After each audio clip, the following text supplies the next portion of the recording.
ఆదికేశవులు వీక్రాఫ్ట్ మెటీరియల్‌ని ఒక ట్రక్‌లో ఎక్కించి పంపిస్తారు. ఇంకా ట్రక్ వెళ్తూ ఉంటే దానికి ఎదురుగా అంబిక ఒక కారు తీసుకొని వచ్చి ఆపుతుంది. ఇంకా అలా అందులో నుండి అంబిక అడ్రెస్ కోసం అడిగినప్పుడు డబ్బులు తీసుకున్న వ్యక్తి ఆ వెహికల్ నుండి దిగుతాడు.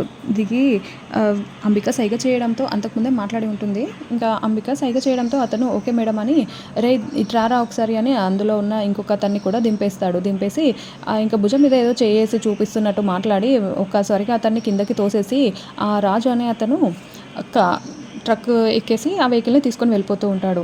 ఇంకా అందులో నుండి పడిపోయిన అతనేమో వెనక్కి వెళ్ళి ఆదికేశవులు గారు మన ట్రక్ వాళ్ళు తీసుకొని వెళ్ళిపోతున్నారండి అని చెప్పడంతో పద కనుక మనం వెళ్దాము అని విహారీ లక్ష్మి సైకిల్ మీద వెళ్ళి ఆ ట్రక్‌ని చేస్ చేసి ఇంకా విహారీ సైకిల్ తొక్కుతూ ఉంటే లక్ష్మి ఆ ట్రక్ రన్నింగ్‌లోనే ఆ ట్రక్ ఎక్కేసి ఉంటుంది. ఇంకా విహారీ వాళ్ళు ఒక ట్రక్‌ని తీసుకొని వచ్చి ఉంటారు. ఆ ట్రక్‌లోకి ఈ మెటీరియల్ అంతా అటు ట్రాన్స్‌ఫర్ చేస్తూ ఉంటారు. విహారీ లక్ష్మి ఇద్దరు ఆ ట్రక్‌లో నుండి ఆ మెటీరియల్ అంతా అటు ఇటు చేస్తూ ఉంటారు. ఇంకా అలా ఒక దగ్గరికి వచ్చేసరికి ఆ వెహికల్ ఆగిపోతుంది. ఎదురుగా అంబిక కారు ఉంటుంది. అంబిక కార్‌లో నుండి దిగి ఆ వెహికల్ దగ్గరికి వచ్చి చూసేసరికి అందులో డ్రైవర్ తను పెట్టిన డ్రైవర్ కాకుండా వేరే ఉంటాడు.